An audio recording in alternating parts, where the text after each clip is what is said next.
Welcome back to the Curbsiders. I'm Dr. Matthew Watto, here with my great friend and America's primary care physician, Dr. Paul Nelson Williams.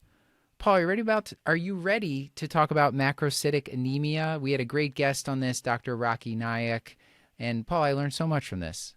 Yeah, this was one of our live episodes, so the energy was palpable. You can actually hear an audience laugh at about, I don't know, 10% of our jokes, would you say? So always a good time. But yeah, this was a great episode. Yeah, if we're lucky. Paul, I was really proud of you that we were at an esteemed institution and we got to talk about the Willilams principle, because whenever you're dealing with abnormalities in labs, especially, CBC especially, what is the Willilams principle and what should the audience do with that? Lest I get sued, I should mention this applies mostly to unexpected results. And the Williams principle is you should first start by repeating the labs. And the joke is keep repeating it until you get the number that you like. And sometimes that won't happen. But oftentimes, especially I feel like with these hematologic abnormalities, Matt, I think just a one-time recheck, you'll often see pseudothrombocytopenia that gets fixed with just a repeat, or, a dip in hemoglobin, or a leukocytosis that resolves because something transient was happening. So I think the CBC especially lends itself to the Williams principle of just repeating because something seems weird. I completely agree with that. Yep. Yeah. Someone's got an asymptomatic, something going on and it's not too bad. I definitely will repeat it at some point. And I choose when to repeat it based on how worried I am about the finding. So with macrocytosis, when you get a CBC and there's macrocytosis either with or without anemia, it's best to think about the mechanism of macrocytosis. So is it something that is causing there to be a lot of young, she used the word young, juicy, red cells around, so something like a reticulocytosis, so something that's causing the marrow to send out a lot of younger cells, that could cause the cells to be bigger on average, and that can cause macrocytosis, or something that's causing abnormalities to the cells themselves. So this could be lipid metabolism. This could be something wrong with red cell membranes that happens in liver disease, or maybe alcohol use, or something that impairs DNA synthesis. So we think about these things, and Paul, I don't think we can get into Vexus syndrome on this, but that's even on the differential. So the differential is pretty broad for macrocytic anemia, and we have the graphic to go along with this to remind you of those things. But Paul, what kind of meds, if you're working primary care, what meds are common meds that we use that might cause macrocytosis? Well, you mentioned things that impair DNA synthesis. So like the medications, the big ones that you think about kind of by and large follow that. So you think about things like methotrexate, or you think about HIV medications, or you think about chemotherapies. There are a couple less obvious ones. We mentioned allopurinol in the episode, and apparently even metformin to some extent can actually lead to a macrocytosis. And Lord knows I've got a good chunk of patients on metformin who also have macrocytosis. I'm not sure I'd be brave enough to stop the medication to prove the concept, but if it's mild, I might feel better just blaming that.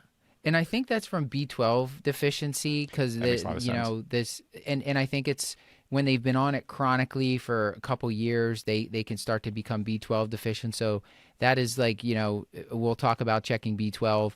She said that if she thinks someone has a good reason for B12 deficiency, let's say they've had like a bypass surgery, or they're on metformin or a PPI or something, she will send a B12 with a methylmalonic acid just at the same time, rather than having to do it in two steps. She tries to do it in one step if she has a high suspicion. So I like that. That's something I've incorporated in my practice as well. Paul, the other thing she said is, if you are working someone up for anemia and sending a CBC, so let's say you're doing the Williams principle, you got the first CBC, they had anemia, you're going to get a second one, you should send a reticulocyte count with that to see, is it appropriate? Is it inappropriate? Are there lots of reticulocytes? And she looks at the absolute count. You don't have to calculate the percentages and things. So I was happy to hear that as well, because it's a lot easier to interpret an absolute number rather than trying to calculate the index, which is something that I used to do back in my med student days when I had a lot more energy and enthusiasm about that sort of thing. So Paul, let's see, what else? I mean, what other pearls do you think were really helpful from this episode? Well, we're still in macrocytosis land. We talked about lots of stuff. Like we talked about hemolytic anemia, and we talked about MDS, or myelodysplastic syndrome. But for macrocytosis, we had a discussion about alcohol use that I thought was actually really helpful too. It doesn't take as much as you might think. Even just a couple of drinks a day can lead to a macrocytosis, and alcohol in general is kind kind of an appealing mechanism to talk about because it kind of hits all the things. So it can actually lead to micronutrient deficiencies. It can cause hepatic injury, and that can lead to macrocytosis. It can cause DNA damage. It can cause issues with lipid metabolism. So it really, from a pathophysiologic standpoint, alcohol use can kind of hit you where it hurts and just cause big red blood cells. So it's just a good thing to go back and revisit the history if you see a macrocytosis. Yeah, and I found there was a paper by Hofbrand from 1997 that was talking about even a few drinks a day, like I think they say like 2 gin and tonics a day, if you do that chronically, is enough to cause macrocytosis. And when you stop doing that, it goes back to normal after a couple weeks or months, whatever. So it is reversible. At least at that point, if you don't have like cirrhosis going on.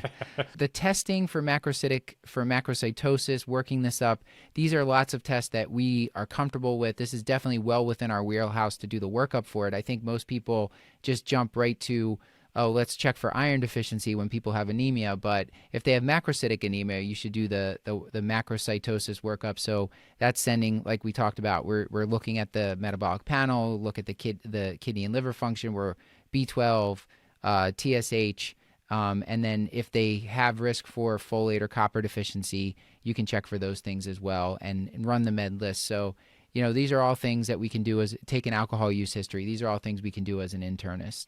A lot of great pearls on this that we don't have time to talk about on this video about hemolytic anemia and myelodysplastic syndrome. So if you'd like to hear the full episode, click on the link in the transcript below.